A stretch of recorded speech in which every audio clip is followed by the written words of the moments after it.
Hi, I'm Ramona Tuma, and I'm the author of Prisoner of Hope, Captured by Grace. And this is my daughter, Hannah Gigley.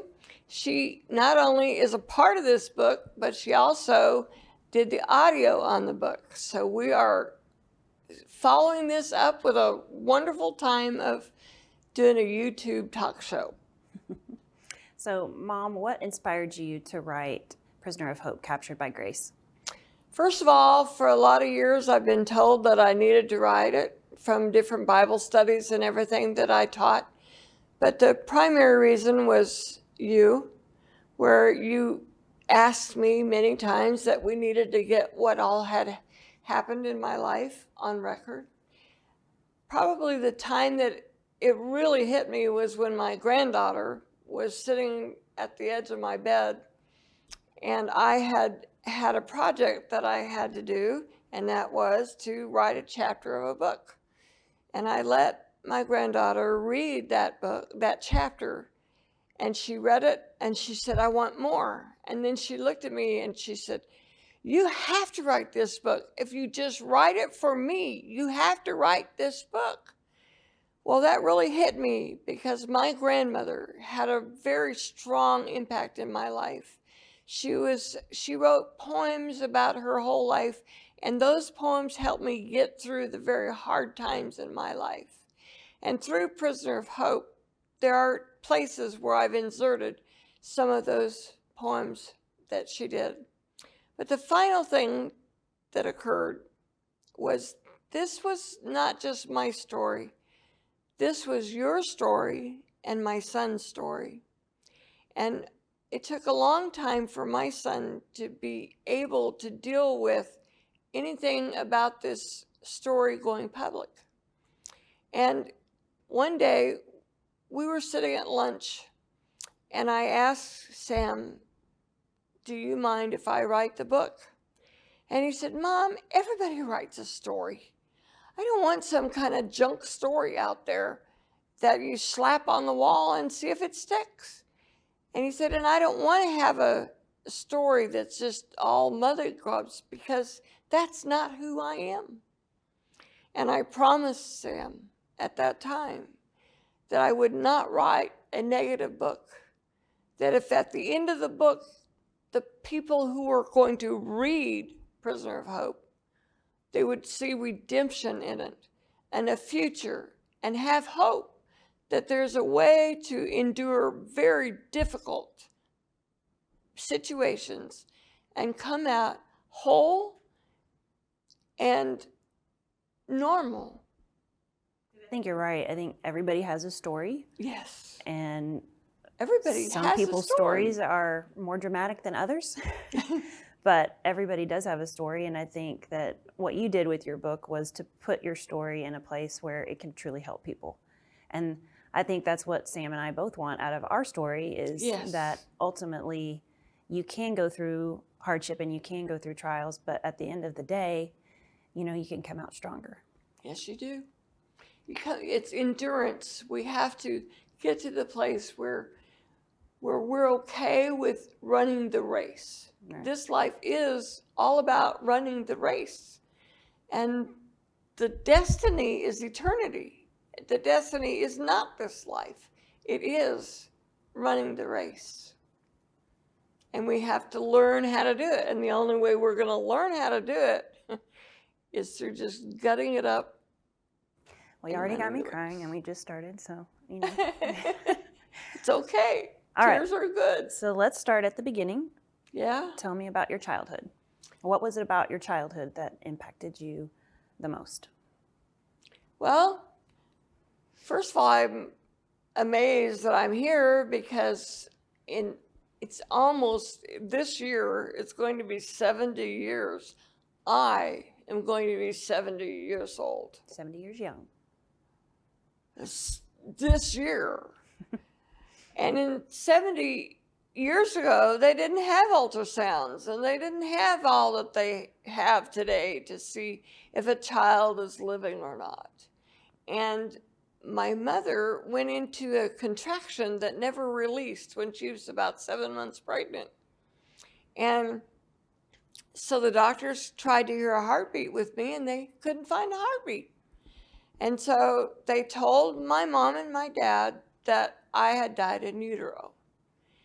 And my father just would not accept that. He did not believe that we had gone this far with the pregnancy only to have me die. And so he said, "You're not going to take her until we have proof." And so in those days, all they did was x-rays, and they x-rayed me massively. And to their shock, when they came in and they lined up all the x-rays, they saw that I was moving around and sucking my thumb.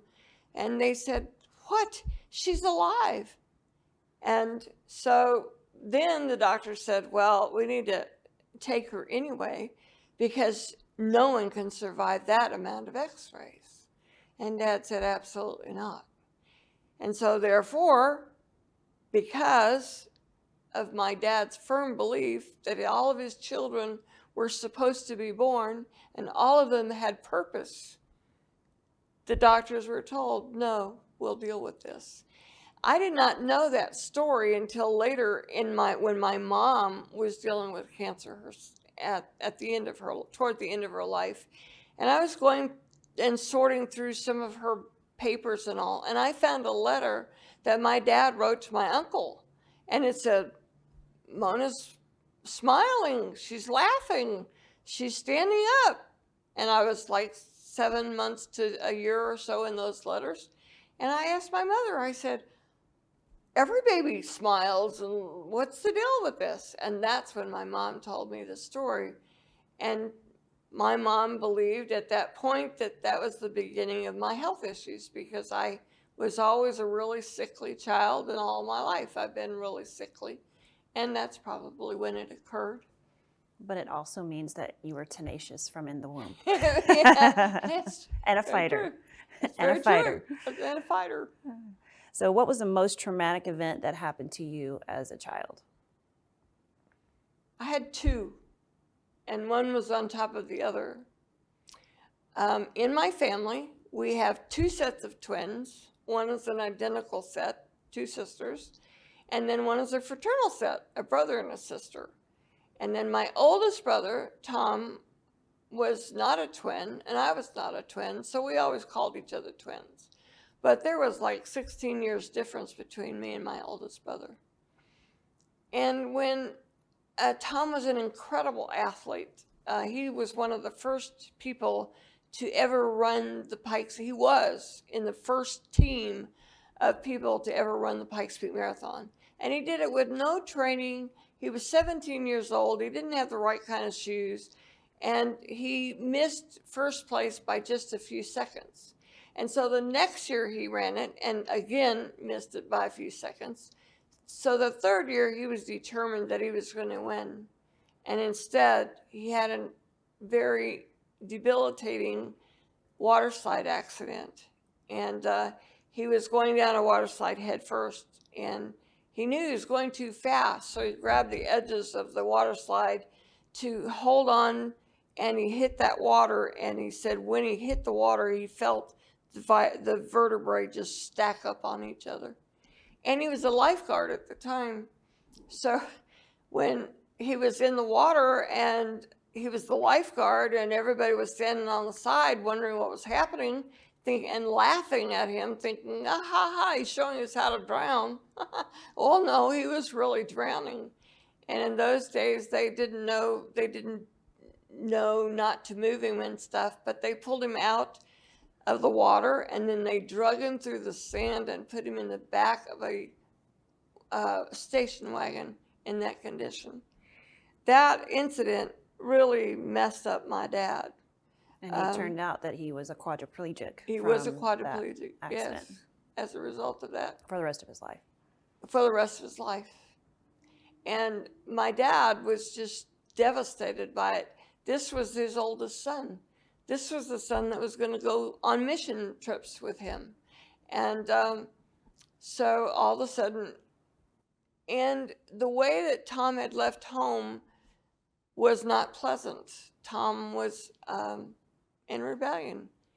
And so when Daddy came into the hospital room where Tom was, he asked Tom, is the circle going to be unbroken in heaven?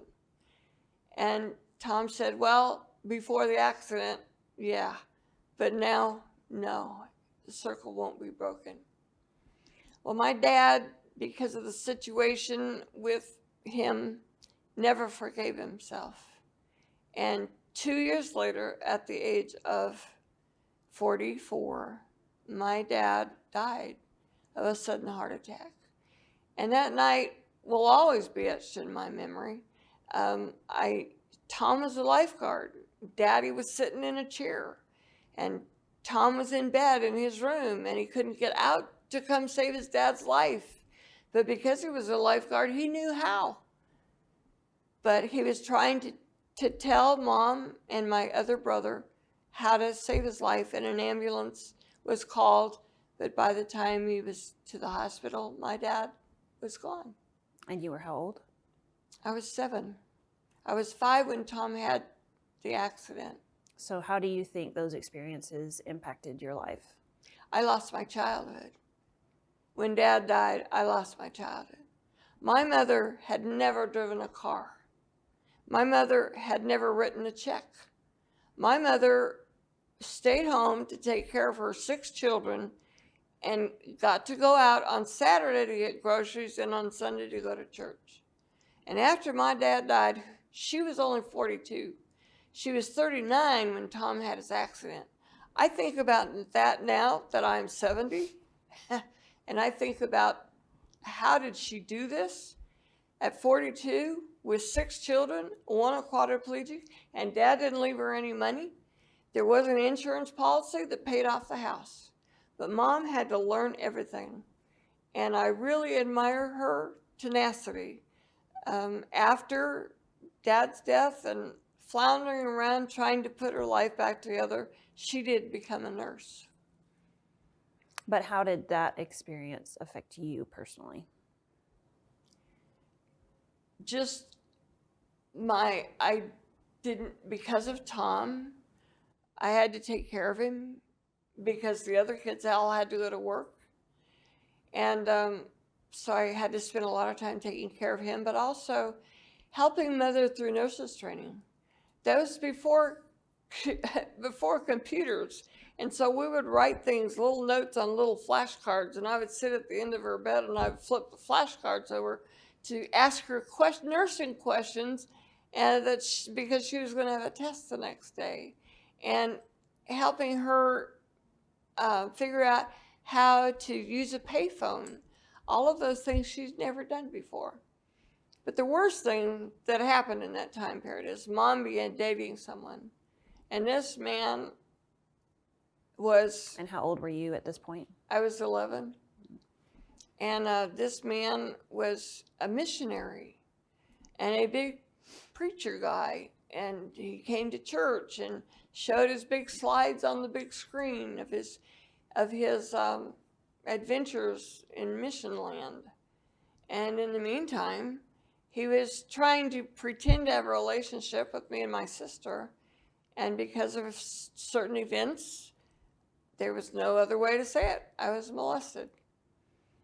And I really blamed my mother for that because I didn't feel protected. And I felt like she knew about it. But when I came to tell her about it, she was the generation, now she would be over 100 years old right now, because I'm 70. So she would be over 100 years old right now. And in that generation, it was the see no evil, hear no evil, speak no evil generation. And so when I came to say this happened, she had a really difficult time believing it until after he had left. But by then, the damage had been done to me because I was not believed. And so therefore, I just turned my back on my mom, which was the biggest mistake of my life. And I became incredibly rebellious. So much so that my sister was, at that time, a missionary in Korea. And Mother had written a letter to her asking her to come home because she couldn't handle me. And she couldn't. And I needed a mom. And without my sister coming home, I think I would have become probably a drug addict, a big one, not just a little minor one, but I would have probably become a heroin addict. At that time, I started dating at the age of 14, and I was dating a motorcycle dude who was bad news. And I became his property. I had a motorcycle jacket that said property of. And his mother was so desperate to get this kid married off and settled down that she used to pull a couch in front of the door so that the other little kids in that house couldn't bother me and biker dude. Well, because she wanted me to get pregnant, and I was 14 years old. Mm-hmm.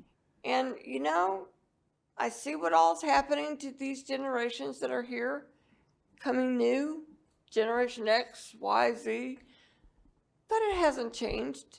Sin is sin, and that's what was happening at that point. But I think the experience of your father passing away and Tom passing away and your mom having to go work and you're 7 years old and then she brings a man into the house and then you get molested, and like that would be the trajectory towards rebellion, just it was by the nature of what you went through. So it wasn't your fault that you got to that point. It was what had happened to you. Yes. And I think that happens to lots of teenagers and young women across the globe. Oh, yes. From the trauma of their childhood. So from that experience, what happened next? Well, first of all, I did have a counselor, a teacher, when I was in junior high that did hear me. And he's a lifetime friend now. And he's in his 80s. And so to develop that kind of a relationship with a teacher that you stay in contact with, and I have another one that I did when I was a senior in high school that I still am really good friends with. And so there was that positive thing that came out of that. But I was lost. My friends were lost. One of my friends was involved with a bunch of military guys and was gang raped and the whole 9 yards. And I was just really desperate. And so my mother was going to one church, and I decided, well, okay, I guess maybe church has an answer. So I started going to another church. And at that time, I was really desperate. And I remember making a phone call to the youth leader of that particular church. And he said, I've only known Jesus for a little while. He said, and remember, this was during the Jesus movement also, at the 1970s Jesus movement in the 60s, actually, and with me. And so he said, I have a roommate that can share this, what to do. And so with that, I was introduced at the age of 16 to a man that was 11 years older than me. And I really believe I was looking for a father figure. Yeah. The rebellion made me want somebody to take care of me, someone to get me out of this state, out of this city, out of this horribleness that I was in every day. And the 7-year-old looking for a father that you didn't have. That I didn't have. And then the only other men in your life were not great men that were not setting a good example, so it makes sense that that's what you were drawn towards. Yes, I was. So what happened with that man? Well, for a year he went away and we wrote letters and thought we were in love. And he told me I was his right woman. And then he drove up with a Cadillac and handed me the keys, a convertible, and handed me the keys. And he started sending me clothes and making me, everything that he sent me pulled me farther and farther away from my family. And what did your mom think about him? She saw who he was and would not sign for me to get married, and justly so. And in her shoes, I wouldn't have either. But I did get married, and my mom did not go to the wedding. And people said, isn't it terrible that your mom didn't go to the wedding? No, she was right to not go to the wedding, because it would have put her stamp of approval on that wedding, and there was nothing to approve of. But that night, on my wedding night, she called and she said, Mona, you've done it. And I just want you to know I will always be here for you. And that was the first inkling that I knew that my mom loved me. Because all these years I didn't believe that she did. And then all of this was reinforced by my now new husband, was that he was the only one that loved me. And to my shock, within 3 weeks, I knew I'd made a horrible mistake. We had moved into an apartment, and all of a sudden he went into a rage like I had never seen in my life. And I had put some sweaters in a cabinet, but I hadn't color-coded them. And so in his rage, he began to throw those sweaters out on the floor, screaming at me, telling me to pick them up and put them color-coded in order. Well, because my mother and my family had not wanted me to get married, and my pride then entered in, that I can deal with this, I can handle this.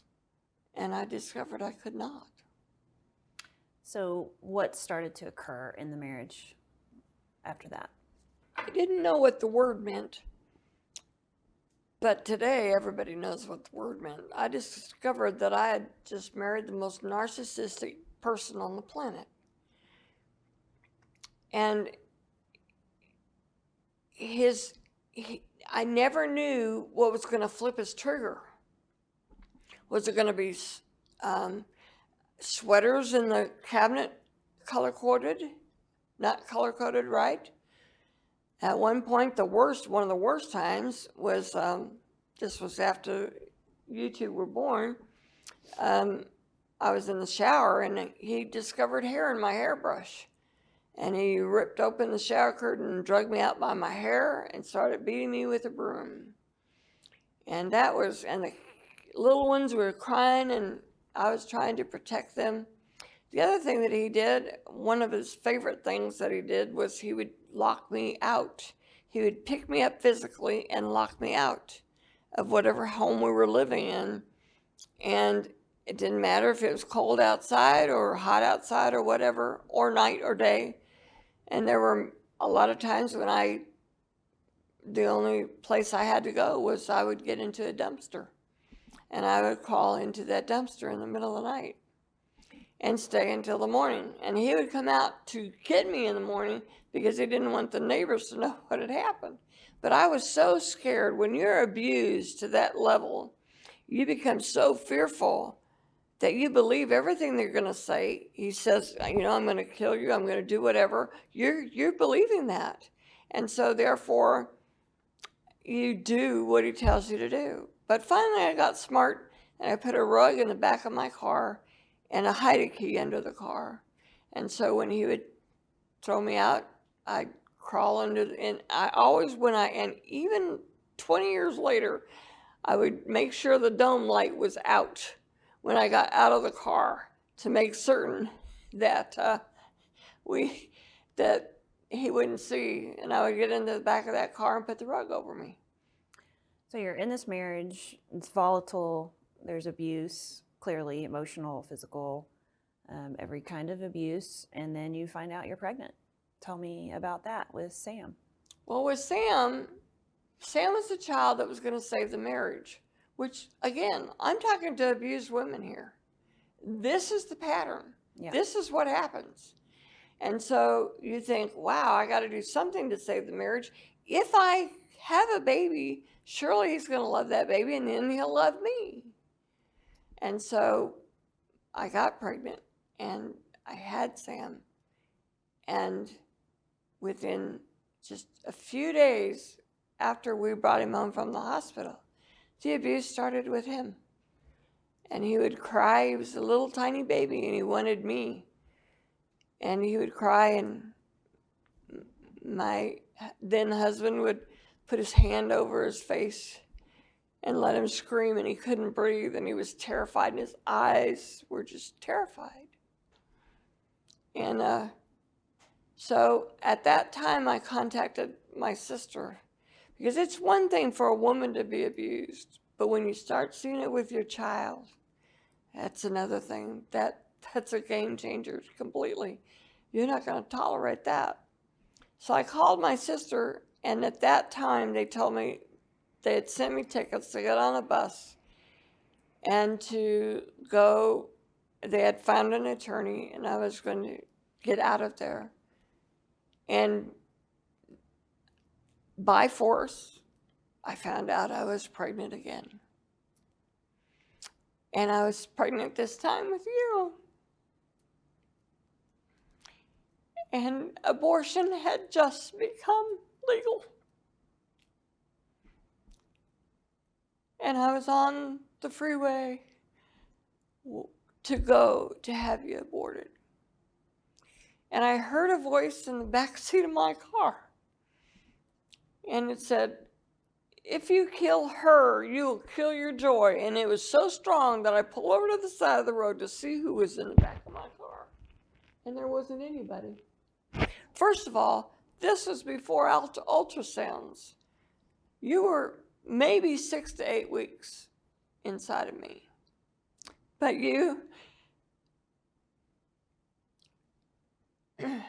But the voice that I heard said, "If you kill her, you will kill your joy."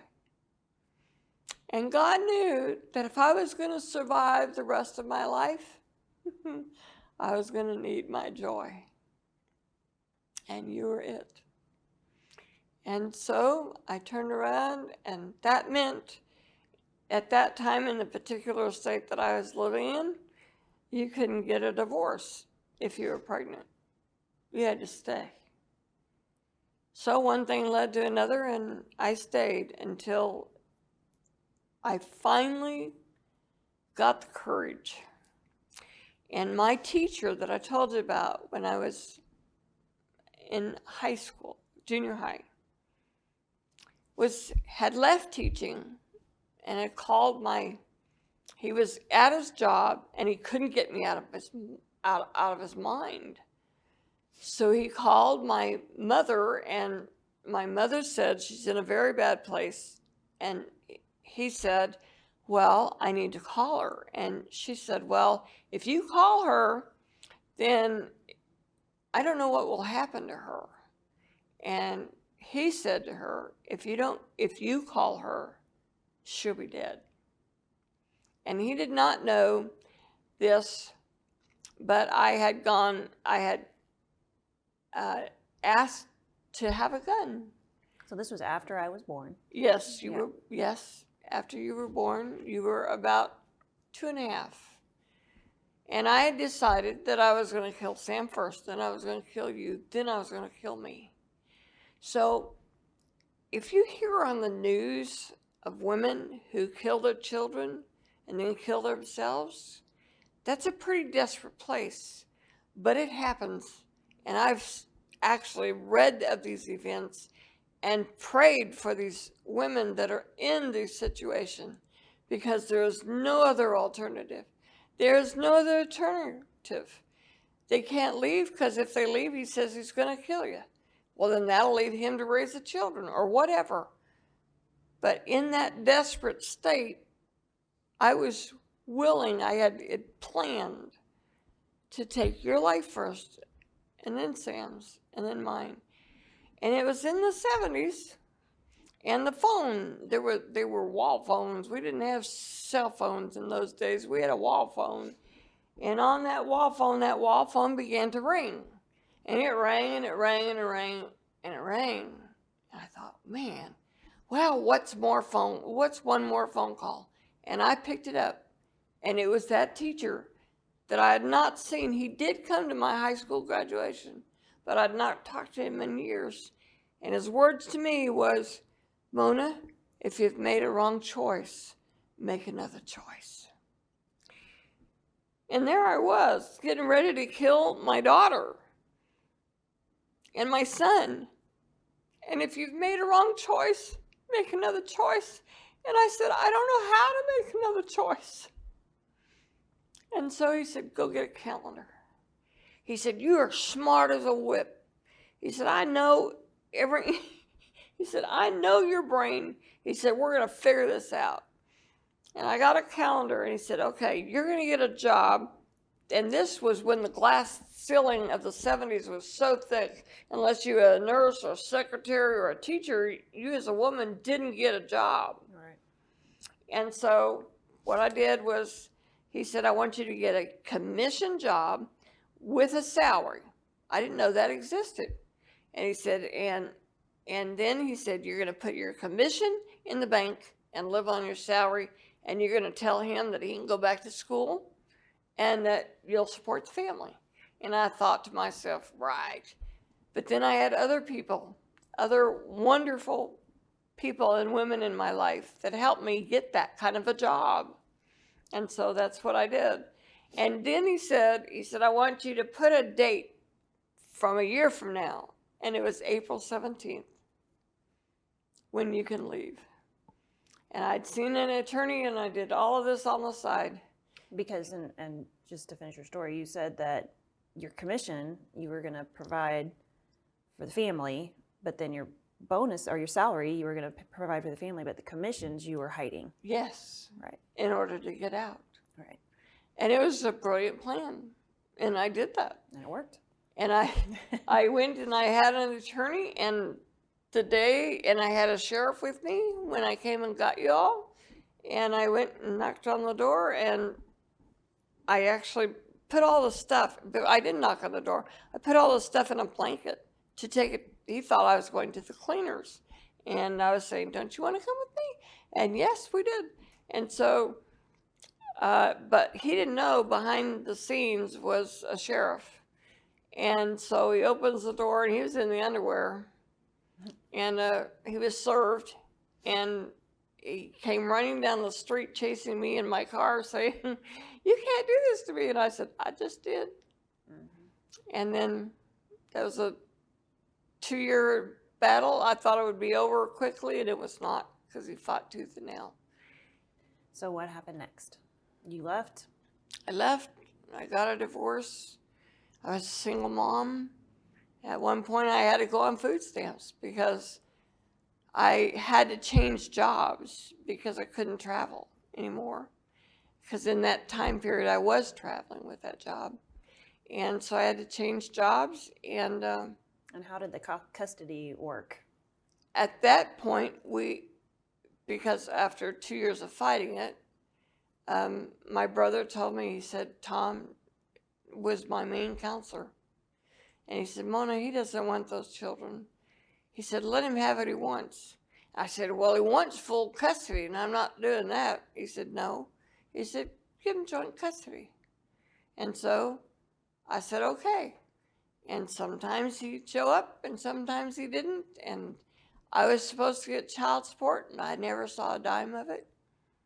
But I moved into a women's shelter, and it was the most blessed peacetime because my kids weren't being abused anymore, and I wasn't being abused anymore. I was safe. So how did you get out of the women's shelter? How in the world did you move from that state to Texas? And then how did you meet Dad? Well, I needed a new car, and I didn't have a cell phone.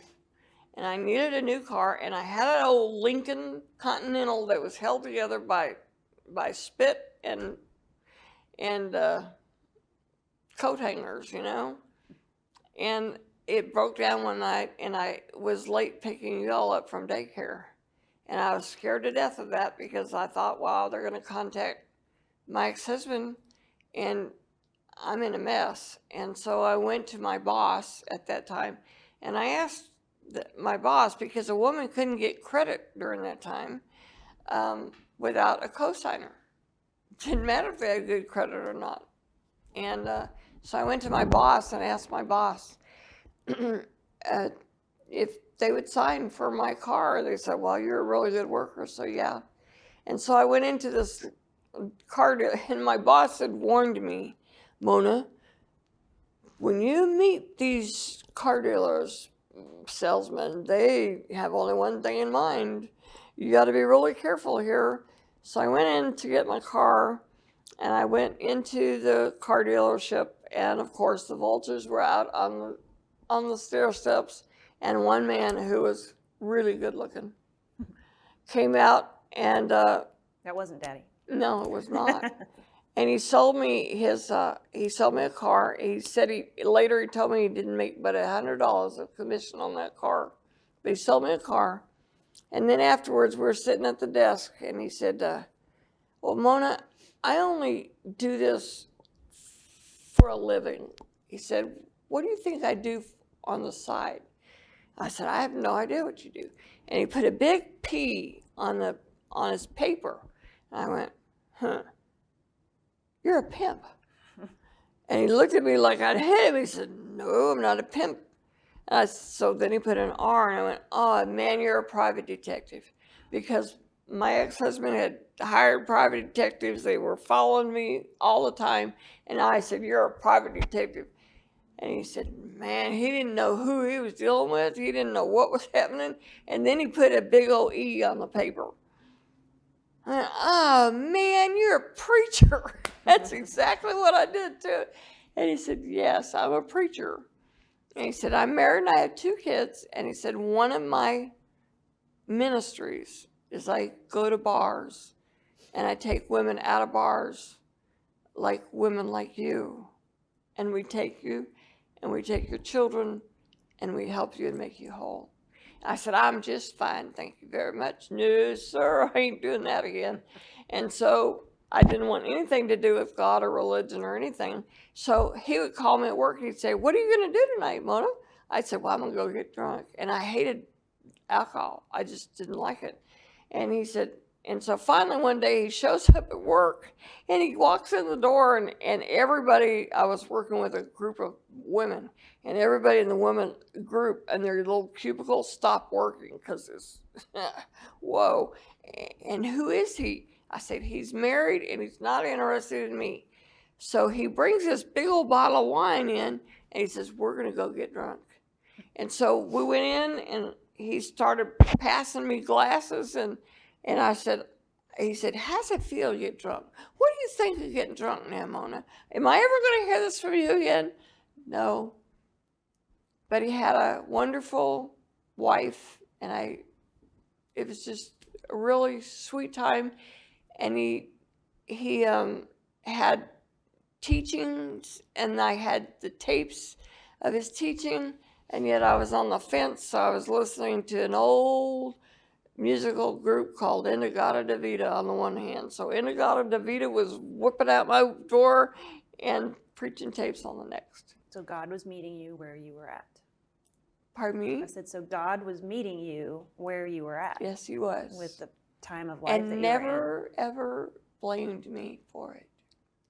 So you are starting to get into the Word. You're listening to Yes, this guy's teachings. You're still drinking. Yes. Going to bars. Yes. So how did you meet Dad? Well, one night, my friend asked me to go to the bar with her. On that same night, this other really gorgeous man was at that same bar, and his friend had asked him to come to it too. And his back was turned to me. But when he turned around, he looked just like Sam, grown up. And we were sitting there, my girlfriends grabbed me and said, look at him. He looks just like Sam, grown up. And he was watching our faces. So he thought he'd mosey on over to ask me. And I was drinking coffee. And he said, what are you doing in here drinking coffee like that? And I said, because I don't like beer. And one thing led to another. And in about 11 months later, he asked me to marry him. And this coming weekend, I will be married for 42 years to the love of my life. And before we got married, I told him, I said, Jerry, I will not marry you unless my mother gives the approval. I've been that rude before. I'm not doing this again unless she says yes, it's not happening. And he says, okay, so we'll make a trip to the other state and you call her and tell her. So I got on the phone and I said, Mom, I know I told you that I wasn't going to ever get married again. I said, but Mom, I have met this man and I really want you to meet him and I really think I'm supposed to marry him. And he says to me, and so Mother says, well, just a minute. And I thought she was looking at a date as to when we could come visit her or something, but she was looking at but she wasn't. She was praying. And she got back on the phone to me and she said, Mona, he's it. What? And Jerry said, what? We both just knew. You're kidding. I said, what did you say? He said, he's it. I said, how do you know? And she says, A, I'm your mother, and B, I know you. And I know one thing about you, and that is you may be an absolute stupid mistake the first time, but you never make the same mistake twice. True. And so then Jerry said, well, when do you want to get married? I said, I don't know. When do you want to get married? And he said, well, how about tonight? I said, okay. And what we didn't know was that you had to have blood tests in that time. We didn't have a ring or anything. I said, well, let's put a sheaf out there to see, because we did find out about that, in the Bible and the Old Testament. So we did. We said, if we can get this ring, if we can get a ring tonight, then we'll get married. And we went to the store and got a ring, of course, because they wanted you to go into debt with them, but we didn't know that. Well, what I think is beautiful about this story is that Dad also, God was calling him to himself, but he was in a bar and he wasn't walking with the Lord. And so you two meet, and from your background and where you're at, and he came from his own hurts and his own things in his life, but y'all met and somehow started seeking God and learning who he was together. He had been seeking God before he met me. He was, but not in a, he was reading the Bible, he was reading books about God and everything, but he actually prayed. He said, God, I'd like to get to know somebody that really loves you, but yet still wants to do fun things. And so when he was going through my tape decks at one time, he went, bullseye. Here we go. And so that was the beginning. Well, and so during that time, we had joint custody. So Sam and I were and y'all lived in two different states. You were here in Texas, and my biological father was in another state. So we were flying to Texas. We'd be with you for a month, and we'd go back to him, and we'd fly back and forth. And I remember meeting Jerry for the first time, and instantly, it was just an instant connection. It just He was. loved you from the start. Yeah, he did. He said when he saw you, that was going to be his way out. And then he said, okay, I'm in this too deep here. I'm just graduated from college. I really don't want to be a dad. And because he's 26 years old. He was 26 years old. He's young. 2 years younger than me. And you're married with two children. Yes, I was. I'd been married with and his uncle told him, you be careful with that. That woman's a woman. Yeah. And he said, yeah, that's a woman. And but he saw you. And God did this miracle in his heart. Oh, I just hopped up on his lap, and that was it. Yes, that was it. We were buds. You knew you were safe. When we went back to our biological father after meeting him, and of course we're little kids. I told him that we met this amazing man that you were with, and he threw me up in the air and threw me in the pool, and how much I loved him and spent time with him, and that was not something that he was keen to hear. No, it's not. And so after meeting Jerry, I do think, and we've never even talked about this, but I think that me going back to him and telling him about this man that I met, that you were with, that clearly I loved instantly, that affected him and was kind of a catalyst to what came next. Yes. We called him after we were married. We called you and Sam. And I said to Sam, Sam, you have a new daddy. I was not excluding his natural father. It wasn't even in my mind. But the phone suddenly, my ex grabbed the phone and said, you're never going to see them again. Well, he had been telling me that forever. From the time you were born, that I was never going to see you again. And inside of me, I knew that that was a real possibility. So much so that when you two were little bitty, I taught you a song. And the song was, I see the moon sees me, down through the leaves of the old oak tree. Please let the light that shines on me shine on the one I love. Over the mountains, over the hills, where my heart is longing to be. Please let the light that shines on me shine on the one I love. And I told you and Sam, every time you look out your window, if that moon's in there, you know I love you. It doesn't matter what was said. And you and Sam, as little ones, would crawl up on your bed to see if the moon was out there. And I remember you telling me when you were little that if the moon wasn't there, you were devastated. If it was cloudy or rainy and there was no moon.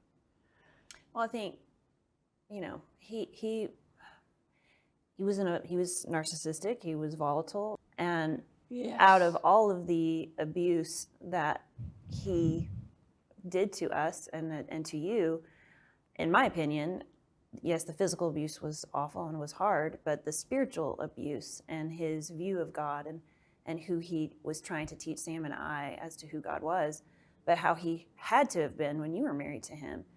Yes, and so then for you to come full circle with Dad and then really try to figure out who God really was, and we're drawn back to God in spite of that spiritual abuse. I just think that there's so many women and children that are in that same spot of the beauty, to me, of the ashes of, you know, where you could have gone with your relationship with Christ, which was to totally cut God out of your life from the abuse that had taken place because of this man, but yet you were drawn back to him and to find out who he truly was. Yes. And then how to teach me and Sam who God truly was, and then have Jerry come and teach me and Sam who God truly was and who men should be.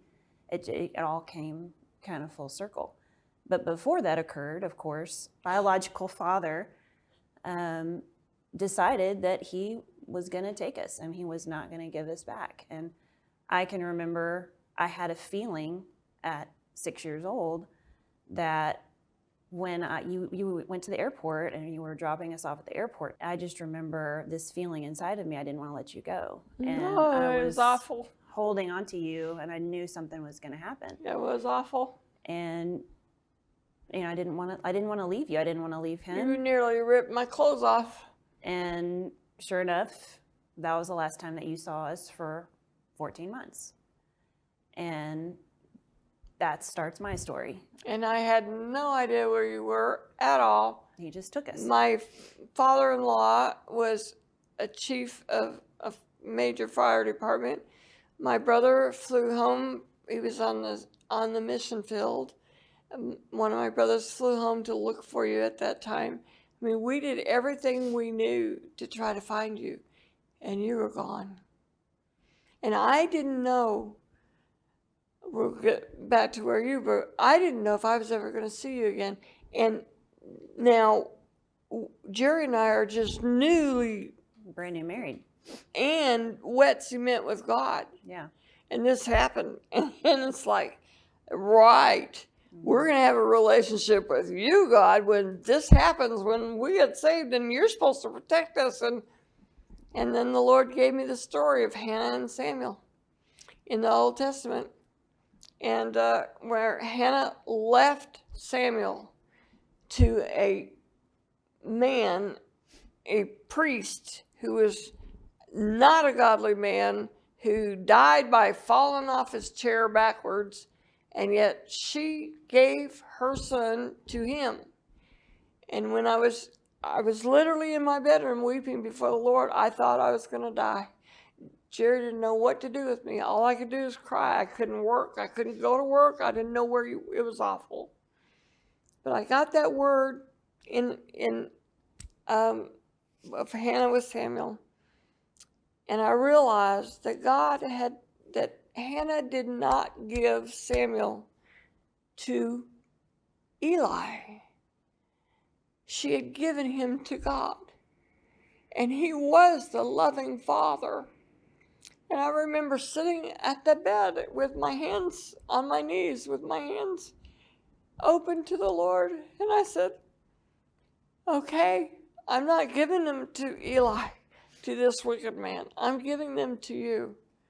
Now what is going to happen? And I, at that time, really did trust the Lord was going to do something, but I didn't know how. I didn't know what. And what happened was, now we get your story. Well, it was awful. It was not fun at all. I think that his anger took over, but yet it was such a conundrum because he would seek God in his warped way, and so just the abuse escalated, and the abuse with Sam and myself escalated, and he had a gal that he was with that was also very abusive especially to me. And it was a terrible situation, and you weren't there. And, he took every opportunity through those 14 months to tell us that you weren't there and that you didn't love us. And birthdays came and went, and you weren't there. And Christmas came and went, and you weren't there. And, it was a very desperate, alone situation. And Sam, bless his little heart, he got the brunt of the abuse. He also was the stinker and was constantly doing things to get in trouble. And I was constantly trying to help him not get in trouble. As little boys do. Yes, as little boys do. But the things that, he picked up a cigarette that a worker had left and was smoking it, or, pretending he was going to smoke it. And so Sam, biological dad decided to make him smoke a whole pack of cigarettes. And he was 6.5 years old. Just, things like that to teach us about hell. He held Sam's hand over the burner in the kitchen to show us what hell felt like. And he had his reel-to-reel godly tapes that we had to get up at 4 o'clock in the morning to wind up painstakingly and do, sit-ups or push-ups with our legs against the wall, and get up at 4 o'clock in the morning to have our Bible time, and just the spiritual abuse. And having to make a decision between getting beaten with a weight belt or with a board with a nail in it. And tying me to a tree and leaving me there while he went to go do a roof. And I mean, it was a terrible, horrific 14 months. The worst part being we didn't know where you were. And it felt like you had abandoned us. And I know that that wasn't true, but for where we were at, it felt that way. And it wasn't you, it was him that had taken us. And ultimately, he ended up throwing Sam over a fence, and he hit a concrete pad and ended up in the hospital. And I just remember utter chaos in the house. Sam had dared to disobey. Our biological dad decided to go out there and then threw him over the fence as a punishment. And I saw the whole thing happening from a window playing with my Barbie, that I was just sitting there, and I watched the whole thing occur from underneath the table in the kitchen. And next thing I know, doors getting knocked on, and police are there, and sirens are happening. And, I go through the police officer's legs because I'm like, where's my brother? And they had him on a stretcher, and he was covered in blood, and they were taking him away in the ambulance, and that was it. He was gone. They are handcuffing our biological dad and putting him in the police car. And he looks at me, and I am 6 years old, and he says, Hannah, please go back in and get my Bible. And so I run back into the house to go get his Bible for him. And the police officer said, don't worry, where you're going, there's plenty of Bibles. And the little police officer took me back in the house and had me pick out a teddy bear. I didn't know where I was going. And they took me to the police station, and I spent the night in the police station because it was late by that point. It was late at night, and they couldn't put me in foster care that night. So I stayed in the police station and ate a lot of juicy fruit bubble gum and hugged my teddy bear until the next day they were able to release me into the system and was in foster care.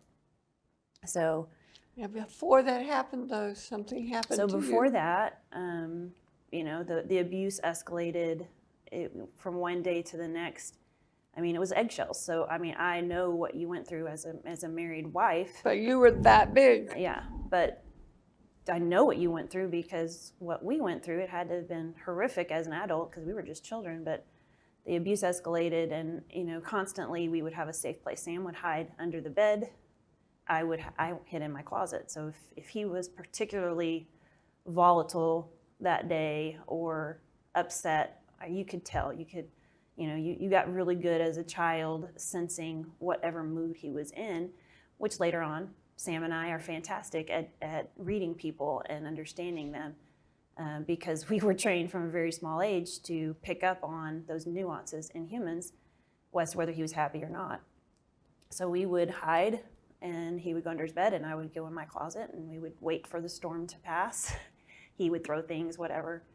And one day in particular was really bad and was in my closet, and this blinding white light filled my closet, and it was my angel.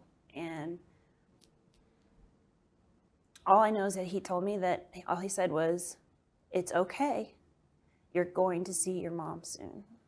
It's going to be okay." And so I ran out of the closet, and Sam was under the bed, and I was like, "Sammy, Sammy, Sammy." And I got under the bed with him, and I said, "I just saw an angel." And he's like, "No, you did not." I'm like, "Yes, no, he had a big sword, and he was white, and he had blonde hair. Honestly, he looked like Jerry." He looked like Daddy Jerry with his blonde hair and big muscles, and filled the closet. And I said, "Sam, we're going to see Mom." He said, "We're going to see Mom soon, and everything's going to be okay." And it was probably a week or two later when the event occurred where Sam was thrown over the fence and I was put into foster care. And in foster care was a whole nother world of suffering. And I was in 4 different foster cares that they would move me from room to room. And back then, in that particular state, it's still known for their foster care system, but it was not a good system. And the first house that they put me in had 14 kids. And the very first night, I slept on the couch with a 14-year-old boy who proceeded to rip my teddy bear that I had brought into shreds. I got lice. They shaved all my hair. I had long hair. I've had long hair ever since. So it was a long 14 months of the own things that I went through in foster care, and then Sam being in the hospital. And then you got a phone call. To hear you tell a story breaks my heart all over again. I remember when Sam was about 16 years old, I asked him to forgive me. He said, "I don't have anything to forgive you for. I don't have any." I said, "Oh, yes, you do. Because my rebellion caused me to marry that man. And I felt so responsible for all of this that I couldn't bear it. Like when I got the police report about what had happened, I couldn't read it. I did not read that police report until I was writing this book, Prisoner of Hope, Captured by Grace. That was the first time I'd read it. And I was in my office doing the work with this doubled over. It breaks the mother's heart. But I got an anonymous phone call. And it told me, and on that phone call, the other phone said to me, the person on the other line said, "If you get an attorney and get out of here, you can get your kids back." Well, they told you Sam was in a hospital and I was in foster. Yes, they did. They said Sam was, yes, in a hospital and you were in a foster home. And so I told my mom, who had been praying for this, who had been diagnosed with terminal cancer at that time, that we had found them, and we went to the other state. And in the book, in Prisoner of Hope, Captured by Grace, I go through the 4.5 years of court trials and hearings that we went through once we got you back to try to terminate his parental rights. And it ended with a contract on my life. And I'm going to let people order the book, Prisoner of Grace, Prisoner of Hope, Captured by Grace, to find out how those 4.5 years went and how God restored our family. And in the end, Jerry was allowed to adopt the two of you. And in Prisoner of Hope, Captured by Grace, I have documents proving the contract on my life. But I also have my favorite picture of Jerry with the two of you. And we're standing outside of the lawyer's, of the judge's office, has the judge's plaque behind it. And you two had just been granted adoption with Jerry. And I look at Sam's picture in that picture in the book when I saw it, and he's got this smirk on his face like, I got you now. And then you look at Jerry's face and it's like, oh my God, I'm a father. Mm-hmm. This really did happen. They're mine. But he loved you. He's adored you all the way through. He's adored the 6 grandchildren you've given us. Yeah, he's Sam? Really a good dad. He taught us what a man should be. Yes, he did. And through that, taught us who God was. And yes, he did. Ultimately, we owe him everything, and we owe him our relationship with Christ, because he took that mantle on to teach us and to heal us, because we were wounded. Sam and I were very wounded. I mean, we had to go through psychological, psychiatrist and do all of those tests. And, they said I was suicidal at 6 years old. They, labeled Sam that he would be, and, we're both going to be juvenile detention, total screw-ups. We would never amount to anything. They told me that I could not handle that kind of abuse and that I needed to put Sam into some kind of other care because we couldn't possibly heal him. To that point, I said, no, they've been missing all this time. You're not getting them this time. You don't know my God. And did, though. But what was it? Was it just a flip of the switch and we were just magically,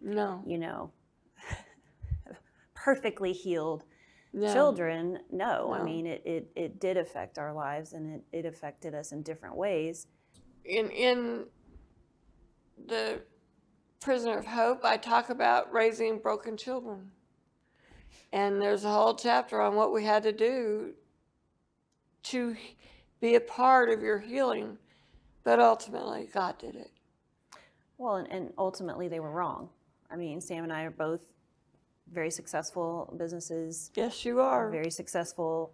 I've been married by the grace of God, for 28 years next week, and 4 beautiful children, and have lived a very successful, beautiful, full life despite my story, despite our And our grandchildren are incredible. They are. They are all 18 and above, and they love the Lord, and they have a direction in their life, and the next generation have come out whole. They have. So we went through all of that. You got us back through a lot of court trials, contract on your life, private detective following me to college, finding out at 16 that he still was the same man, was still narcissistic. And then what happens next is you start your health journey. You were sickly. You started having health issues, probably from the stress and everything that was going on. So lead us to the next chapter. Well, I did have a period of time in ministry, and there were a lot of open doors with that. And Jerry and I wrote our first book, Smart Money. And so there were several years there of wholeness with putting our families together. The Lord allowed us to have that time. And then I discovered that I had breast cancer. And I was in my 40s. I was 42 years old, the same age as my mother when she became a widow. And that began a 6-year trek of healing. But I was very sick. And at the very beginning, when I was first diagnosed, I was given 3 to 5 months to live. And we knew that I could not do traditional medicine because my mother had died of it, and all of her siblings had died of it. And we knew that this kind of cancer, it didn't work with traditional. So we literally, that first round, we went all over the world. And as a result, I believe, by the grace of God, but I came very close to death several times. And in that time period, again, Jerry never left my side. He went all over. He looked. This was before the internet. This was before Google. He had to go to the library and read all the books on it and figure out where we were to go next. And we definitely were led of the Lord in that. And then I became well and again started ministry. And in that time period, and I talk about this in Prisoner of Hope, Captured by Grace, I went all over the world. I went to Romania and Colombia and England and Switzerland and South Africa. And God used me in a really wonderful way. And I've been to all 50 states. Very few people can say they've been to all 50 states, but I have. I have been on the Senate floor and prayed over senators. And during the 2008 market crash, Jerry and I went on the stock market floor, the market, if we actually got in there, and you don't get in there very easily, into the stock market floor, NASDAQ and everything. And we prayed with the people that were the traders, asked them if they minded if we prayed. And they all said, no, we want you to pray for us. So while they were standing there making trades, we prayed for those people. And then we bought a farm, and 20 years ago, May, we have bought that farm, and I loved it out there. I worked on the farm. I remember when I was mucking out a barn, he said, I just can't quite picture my mother mucking out a barn. And all of a sudden, I began to do what I call falling down the rabbit hole.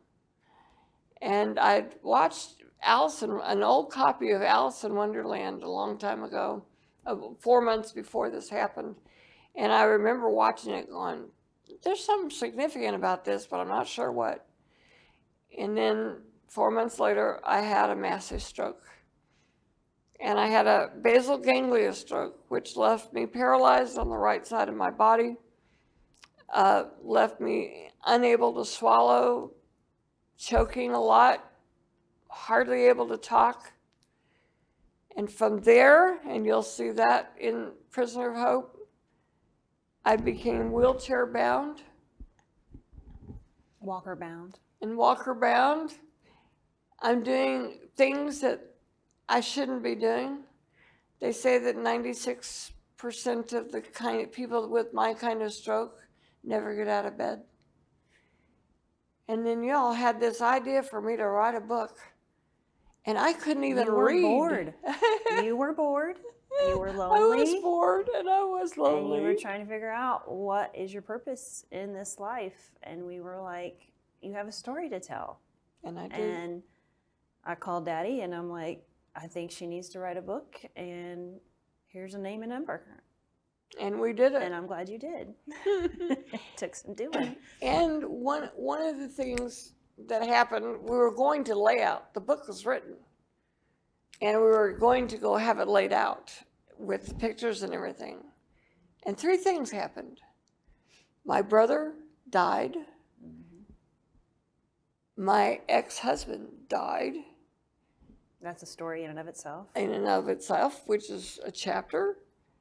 And then I had discovered after COVID, because we all had COVID, the whole entire family had COVID, The entire world. that I had breast cancer for a second time.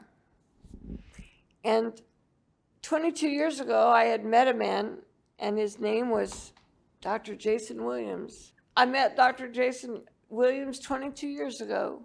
And he your first had round of cancer. After your first round of Yes, cancer. after my first round of cancer. Which you healed alternatively. Yes, and if I had met him at that time, 22 years ago, he would have cut off at least 18 months off my cancer track. Mm-hmm. But because I knew him, I knew I had breast cancer. My family didn't know I had breast because cancer. you are a stinker and you kept that to yourself. Yes, I did. Until I found him, because I was not going to go back to traditional medicine. I was not going to have a mastectomy. And I did not have a mastectomy. But I did do cryoablation and immunotherapy. And I went to Mexico to have it done by this brilliant man who's about 3 months younger than Sam, who saved my life. And you're cancer free. And I'm cancer free. I'm cancer free. Mm-hmm. It was a miracle. And it was a miracle. So. And it was a miracle that I found him also. It was. So what I want to leave with this is, I have had a really hard life. People can look and see that I've really had a hard life. But I'm not bitter. And when I found out that my ex-husband died, Jerry and I looked at each other and we went, that's it? All this fear, all this chasing, hiding the kids and everything else that we had to do all that time? But the thing that I knew for sure when he died was that I had forgiven him. Well, and I feel like we're leaving the audience hanging on this. So, long story short, I go 36 years of living my life and felt like I had swept all of this under the rug, and I was just made to go back into life and pretend like none of this trauma had happened.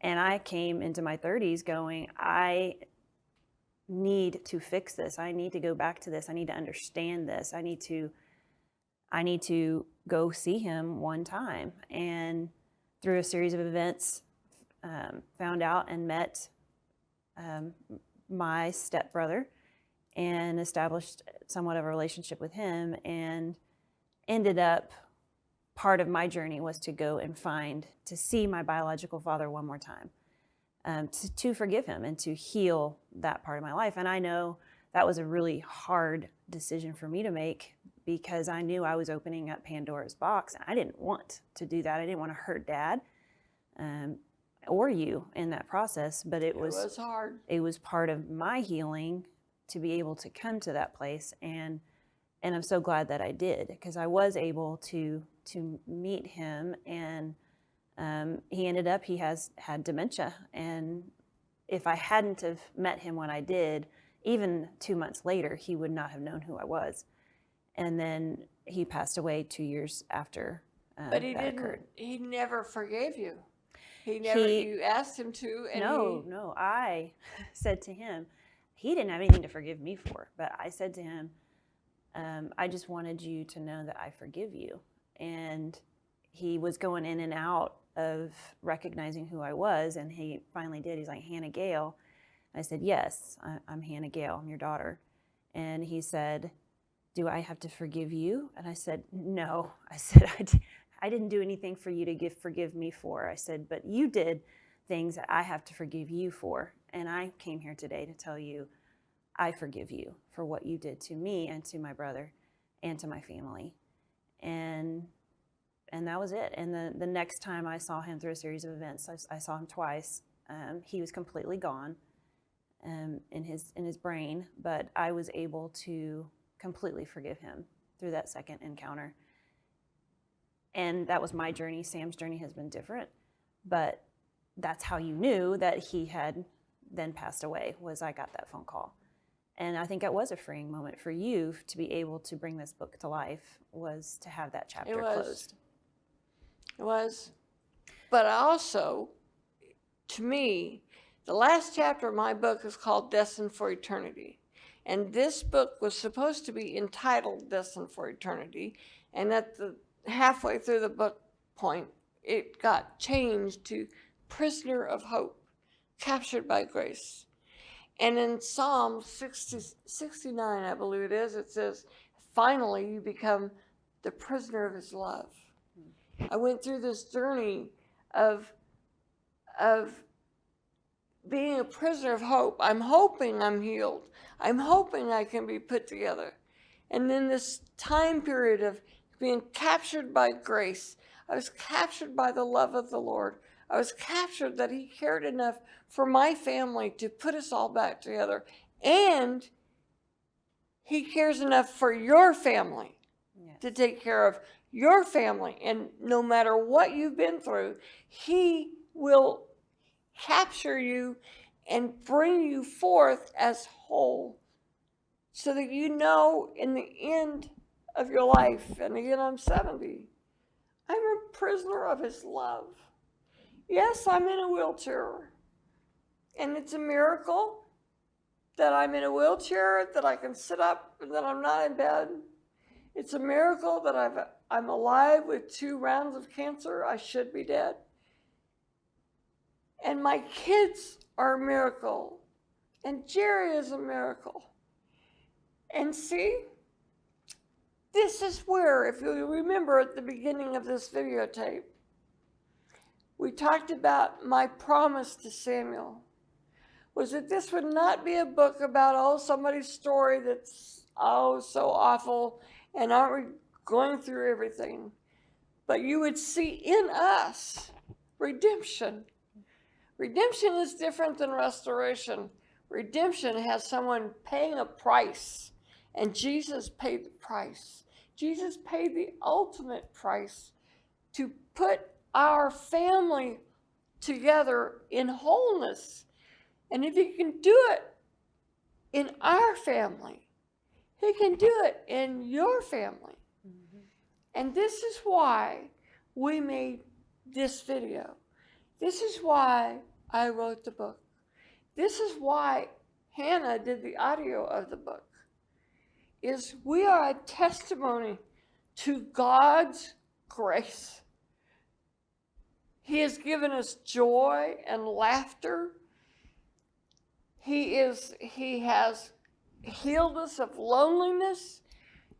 He has helped us to forgive unforgivable circumstances. I call it the divine yes. It's that kind of a yes that you have to dig so deep inside of you. You don't have that kind of a yes. The only way that you can say yes to God at that point is if the Holy Spirit helps you say yes to God and his principles of forgiveness, of letting go of bitterness, of moving on with your life. You know, it's interesting, one of the words we have the verse, casting all your care upon him, for he careth for you. That word in the Greek means to throw with a force so it sticks. And that same verse is used in forgiveness. We are not just letting it go. I hate it when people say, well, you just have to forgive and let it go. No, you're not letting it go. If you're just letting it go, it's still floating out there. If you're forgiving, you are casting it with a force, but you are casting it to a person. And that person is Jesus Christ, who redeemed you on the cross. And was resurrected again, and it's given us hope. Yeah. And so now we're prisoners Yes. of his love. We're prisoners of his love. And he always brings beauty out of ashes. Ashes. If we let him. And If we say yes, I think that to him. is the key. It is. And we all have a choice. Every person has a choice. It doesn't matter what circumstance you're in. It does not matter what circumstance you're in. Whatever you're in, it's choice. And my teacher that said to me, if you made the wrong choice, make another choice. Well, whatever issue you're going through in your life, you have a choice. And that is peace and joy and a long marriage of 42 years and 27? 28. 28. But he's a redeemer. He redeems our story. Sam is a beautiful man. He's whole. He's a businessman. He's raised successfully 2 boys. Yes. As Hannah says, one time she was on the phone in the car and she was saying to me, I don't care what's going on with this family right now. God is good. God is good. God is good. Yes. Don't care. Hard to hold on to that some days. Yes, But it you is have hard to. to hold on to that some days. You have to. Lastly, and I want to bring it up because I think it's important because so many people are going through it, but talk to the audience about your trek through loneliness, because in this world, especially after COVID, the loneliness that everyday people who are surrounded by people, and we're surrounded by social media, and we're surrounded by friends, and yet the loneliness that each of us feels on a day-to-day basis, and the elderly in particular who have gone through strokes and who've gone through disease and things that have caused them to be housebound. I think that the end chapter, you go through all of this in your life, and then you had the stroke, and then the test of disillusionment of really, I've gone through all of this, but I'm here, and it ends here with the stroke, and now I can't leave my house, and I can't drive, and you've always been such an independent person, and watching you the last 5-6 years of the loneliness and having to deal with loneliness, like what are some things that you can tell people that you've gone through and that you've learned from loneliness and how you have come through that? To me, the worst part of the stroke is the pain. I have terrible pain. My stroke hit the basal ganglia, those pain switch in my brain. So the worst of it's been the pain. But the last 2 years since COVID has been 2 of the hardest of my life, because Jerry got sick, very sick, and he's had heart issues, and he's had to have surgery, and all of this was related to COVID, and he's been my caretaker. And then you all had COVID, the whole family had COVID, and there was no one to come to help. And I wasn't driving at the time, but I was determined to start driving, and I am driving a bit now. But yes, loneliness. And it was my grandson who asked me to write about loneliness. And I was surprised. I said, you're a young man. Why are you lonely? He said, oh, no. There are so many that are lonely. They're all waiting for the right person to come into their life. What I discovered about loneliness is you cannot, I believe that loneliness is the worst emotion we can ever go through. It's so empty. It doesn't matter who you talk to. When loneliness takes root in you, you can be around your very best friend or your husband or your daughter and still feel this horrible loneliness. But I believe that loneliness is put there by God Himself. Because in those times of loneliness is when we find Christ the strongest in our life. He created, I don't know if He did or not. Some people say God created a vacuum in us. I don't know. All I know is that emptiness can only be filled by Him. Only. And when we are lonely, that is when we discover that sweet place in the heart of his heart. See, I'm going to get back to my point, which is destined for eternity. We all think we're destined. We've got all this big destiny we're supposed to do. And no, and so we're driven by it. It's grabbing for the brass ring, going around the circle, grabbing for the brass ring to get higher in our professions. No, we are destined for eternity. Our character right now is as good as it gets. When we die with the character that we have. Isn't that a thought? And for eternity, who we were, how we died, that's what we have eternally. And Jesus says that every word we speak is written down, and we are judged by what we've spoken and what we've thought. And eternity to me is the final place, but it's beautiful. When I had cancer the first time, the verse that I got sitting across the doctor's desk was, "It is appointed unto man once to die, and after this judgment." I was so mad at God. I went home that's when I nearly lost it. And I went home and I said, I have cancer after all I've been through, and that's the comfortable verse I get. After this, it's appointed unto this one man once to die, and after this the judgment. And little Sam was running down the hall singing a song, a childhood song, and the childhood song was, "I'm covered over with the blood of Jesus, and he lives in me. And when he looks at me, he sees not what I used to be, but he sees Jesus." And I was laying in the bedroom, and I thought to myself, well, that's it. The only question I'm going to be asked when I get to heaven is, did you love my son? That's what I'm destined for.